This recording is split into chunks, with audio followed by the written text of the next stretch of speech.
I welcome you to Ozidi TV. We have something wonderful today. I believe strongly that you are here to be part of our interaction.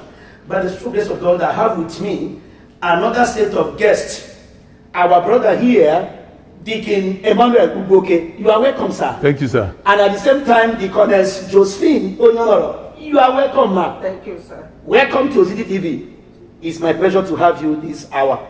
And I believe that there are so many questions lining up for me to answer. And that is why we are here. For people to look into the matter, the subject matter we have today, and at the same time, be part of it, use it to learn, use it to prepare their own life. Because Ozidi TV is carrying out issues that cut across human life. And I believe that today, you have something to ask me. Can I start from you, Deacon? Is there anything you want to ask me? Yes, sir. Okay. Please, I want you to explain to me and others. I saw that with my little experience in marriage, I saw that mother-in-law and daughter-in-law don't usually agree. Okay. They have misunderstanding. It's always common. Yes. Unlike you hardly see where father-in-law and daughter-in-law have. It's always mother-in-law and daughter-in-law. Wow, that's a wonderful question. You see, I want to take it step by step. You know, women, they hardly interact to our expectation. Over the years, I've seen where you see men sit down and while they are talking, they can easily get along with their life. Women always have this impression. For instance, every mother had this impression that a child she gave birth to will always remain a child in her presence.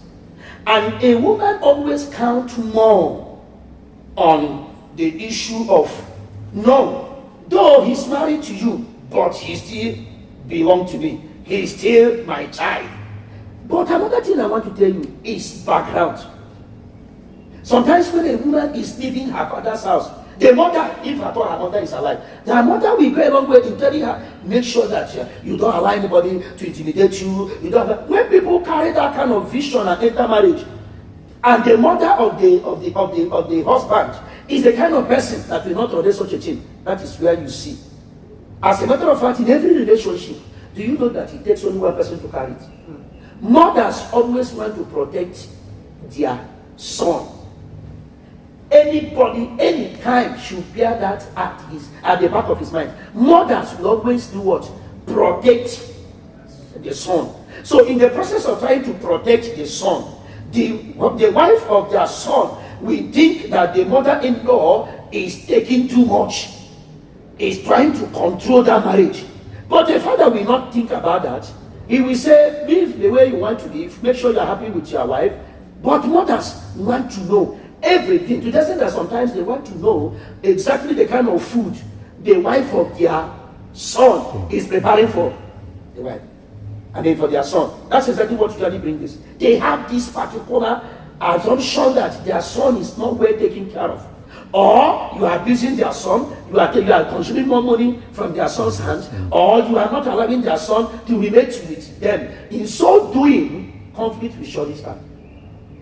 I think that is partially enough for you to understand the reason. Okay, sir. I want to ask a question.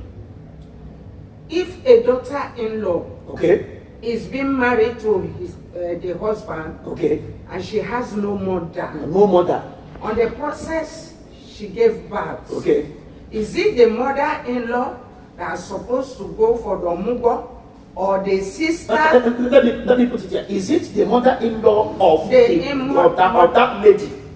The mother-in-law, that is the mother of the husband. Since she did not have any mother who is alive, or the senior sister of the late mother of that daughter-in-law. You see, the issue there is understanding. I have seen a situation where a woman will give birth, even when the mother is alive.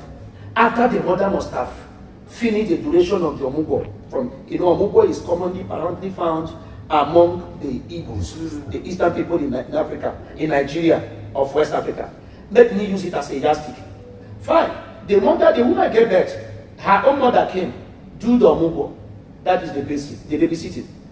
After she must have left, I'm seeing where a lady told her husband, let your mother too come. At least use the opportunity and have some rest. All these things, what defines it is what? Is understanding. But naturally, to answer your question, if the mother is not alive, but her mother-in-law is alive, I think the best thing is to involve the mother-in-law to play that role. Bringing the mother's sister to play that role is like neglecting the role of motherhood is motherhood. If you bring in your mother's sister and then your mother-in-law is alive, to me it looks like a neglect. Somebody might see it from another perspective, but to me it's a neglect. Because if your mother-in-law is alive but your mother is not alive, the duty of your mother-in-law is to play a role that will do what? Replace that virtue, that will feed that virtue. Instead of inviting your mother's sister, it is better you invite your mother-in-law. I think that will settle the matter. It will make your mother-in-law to have a sense of belonging and have the feeling that you really value her, and you are taking her to be somebody who could feel the virtue of your mother's absence. I think. Why is it, sir?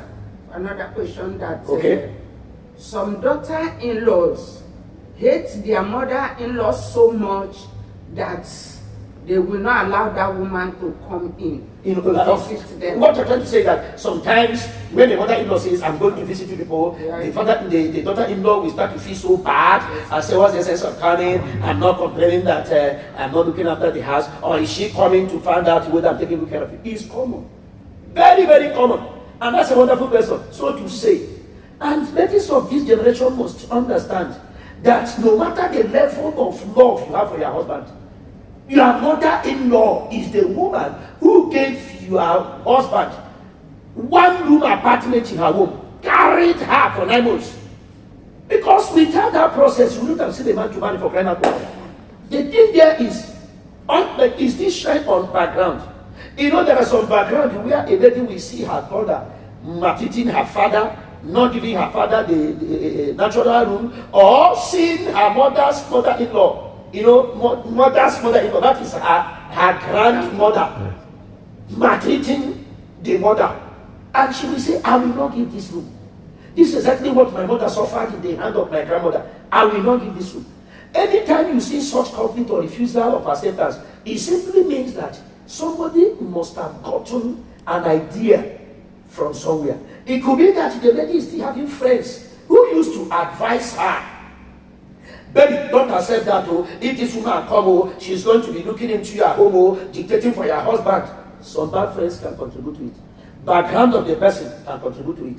And at the same time, when somebody feel, I don't want anybody, not that some people that want to be Lone Rangers, but I still want to advise anybody who cares to hear that no matter how you want to be a Lone Ranger in your home, your mother-in-law in African setting is part of the marriage. Your mother-in-law is part of the marriage. How it is being done is that one thing I don't usually take, if the woman is going to come, it must be something that the woman, the lady and her husband must do what? Discuss. I don't want men to just wake up in the morning and tell their wife, oh, my mother is coming, I'm going to so and so bus stop to pick her on my way coming to work. You have never told your wife. You have never created the awareness of that woman's coming to your wife. All you did is just wake up one day and say, my mother is coming. It is never done like that. It will surely affect the woman. In the process of trying to defend that negligence, or trying to express her feelings toward that negligence, she might say, your mother is not going to come. So it is always good, let the discussion be made, let the conversation be made, let it be a kind of opinion. The woman might say, why not allow your mother to come during August? This time around, you know that time I will be on leave, so that I can have opportunity to take care of her. You can see that the opinion might sound so well. But if you as a man, as a young man, you just one day wake up and pick up and just say your mother should be coming without discussing it with your wife, only for the woman to be on the way to the city, and do not tell your wife in the morning and say, peradventure, when I'm coming back from work, oh, mama is coming today, oh, no woman will take it. is a sign of negligence. It's a sign of neglect. It's a sign of making the woman to feel that she's not part of the home. You are the one controlling. But sir, we saw in some cases whereby a couple will be living happily. Okay. But immediately the mother-in-law come for that omogon. Trouble will come from nowhere. And if care is not taken, it takes only the grace of God for that peace that have been in that family to remain. As if you are reading my mind, it has happened several. I can remember one. Let me just share a story for you to know. A young man got married, and God bless them, fortune smiled on them, and they had their first issue. Even the lady herself told the husband, I am not lazy. I have neighbors here who can help me to do the amubo. Leave my mother alone. The young man said, how can people hear it that my wife gave birth and my mother-in-law is alive, and I could not invite my mother-in-law? People will read meaning into such negligence. Under pressure, the woman has been accepted, and the husband invited the mother-in-law. Do you know that he needed the woman like it? Do you know what happened? The woman asked the daughter, how did I did your wife, your husband buy for you? How many? I want to know what she bought for you. Whenever the man come back with some items, he said, is it the only thing she bought? She give you something to put in your pocket as pocket money? In the process, the woman changed the opinion and the peaceful mindset of her daughter to the extent that her daughter turned a back leaf against the husband. It was a heavy war to the extent that the woman need to call her sons who are living in the city to come over, and they join hand and beat this young man mercilessly. Yes, what you ask is right. I advise young ladies, if you discover that your mother is not the kind of person that will come to your house, though you can't do that to your mother, but if you discover that up to time, you discovered it over the time, during the process of your relationship with your mother, that your mother is the kind of person, whenever she enters, she sets the place ablaze. I think to safeguard your marriage, whatever is the requirement, whatever she deserves for the babysitting, you can prepare it, tell your husband, prepare it, and send it over. The reason is this: there are some women who are tigress. There are some women who has domineering spirit. Anywhere they enter, they want to dominate.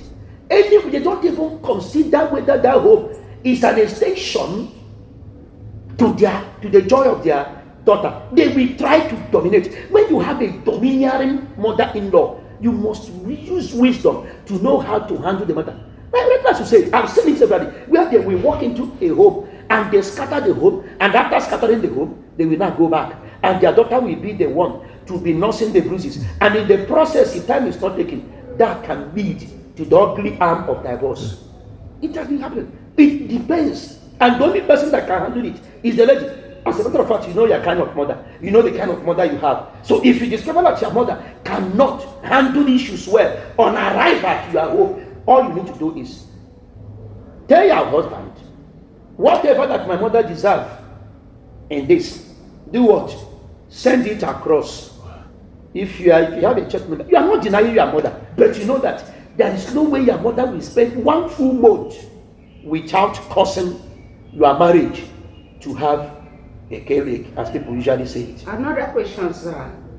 Why is it that when a daughter-in-law enter into a family, okay, they doesn't allow their mother-in-law to relate with the son the way he used to relate with him before the marriage? Yes, sir. You know, you women always want. I remember when I was about to get married, when I told my mother about my intention to get married, there was one question my mother asked me. He said, have you finished marrying me? And you are talking about marrying a woman. You have not finished marrying me. And my son, that's what really touched me. I gave my mother one assurance. I said, the lady I'm getting married to my best knowledge, to the best of my knowledge, she will not separate me from you. And at the same time, I'm assuring you, the same way I used to beg you, the same way I used to take care of your welfare, the same way I used to handle issues that concerns you, I will not limit it, I will not withdraw it. My mother said, if you are saying like that, I will accept this idea. Because one of the reasons why you see such thing is the ladies, some of them used to feed their classical ladies. they are society lady, they have this high training, also what's the sense of, and some people used to have the belief that once they are married to a young man, everybody should take care, including the siblings, including the mother. I am married to her, so I'm married to him. What's the sense of you coming? I could remember a woman shouting, do you know how many times I breastfeed this young man that you are calling your husband, that he should stay away from me? Do you know what the lady did? She quickly went, collected the coconut, chewed the coconut, pressed the water inside a little cup and said, take back your breast milk. You can imagine. So one of the reasons is this. When a man is about, one of the ways to handle it is this. When a man is about to get married, you should allow your wife to understand that. I'm talking from the African perspective. The white might not accept this.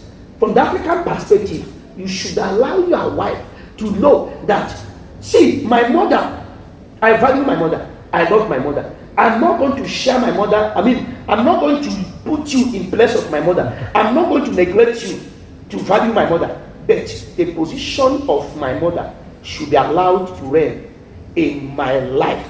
Have you seen it? That somebody entered motor, and as he was driving, the wife and the husband and the wife and the mother came, and they were struggling over who will sit at the front seat. It takes understanding. Even if the mother says, I want to sit at the front seat, that does not take the man away from you. All you need to do, feel relaxed, tell mama, sit in the front seat, there is no trouble. But some women will say, no, it's my right to sit at the front seat. I've sacked the scripture, I've never seen such a thing. I've sacked some other areas. Because when you insist, you are giving that woman a signal, you are giving that woman a red point that you are not going to allow the mother, the son, to be very close to the son. So when it happens this way, you should handle it with understanding. Young men should know this. Take it at the point of duty to make their wife know during the process of the marriage preparation that, see, I am not going to throw my mother away because I'm married. Neither am I going to take you, my mother, to replace who you are to my heart. In the process of making the woman know, problem will not come. So all your questions are very correct. And I think our viewers will learn one or two things. And people will use it to prepare their mind. Those that are not married will use it to prepare their mind. Just as you have had today, the series of questions that have been thrown to us in today's discussion. If you are not married, you must be prepared to tolerate some of these things in your marriage. If you're a woman, you are going into marriage, you must tolerate the excesses of your mother-in-law. You should not throw away your mother-in-law as an old garbage. You should not make your mother-in-law to have this impression that as long as the son is married to you, he's married to you alone, that no other person should enter the house. And at the same time, like the question defines, we should learn how to bring our people together before marriage. What do I mean by our people? The mindset of the person we want to get married to know that marriage in African setting comprises of mother, father, siblings, mother-in-law, father-in-law, brother-in-law. That is how African setting are setting. And there is nothing anybody can do about it. Whereby you try to towards this setting, you are making yourself to be in loggerhead with those who really want their marriage to work. So learn how to tolerate them, learn how to accept them. And you, mother-in-law, do not lord things over your daughter-in-law. Do not make your daughter-in-law to feel as if she is not wanted, or she's a stranger, or she is a visitor to that marriage. Let her know that the home belongs to her, but at the same time, you are part of the home. It is well. And I know that in our comment section, I want you to put your comments down so that we can check your own opinion, discover your own opinion, and see how we can forge ahead. Because our purpose of creating this particular forum is for people to learn. And if people can learn from our views and our intention, that means it will help the populace and build the home perfectly well. May God be with you. Till we meet next week. This is Ozidi TV. I still remain Bishop Dr. Moses and Albert. It is well with you. God bless you. See you next week.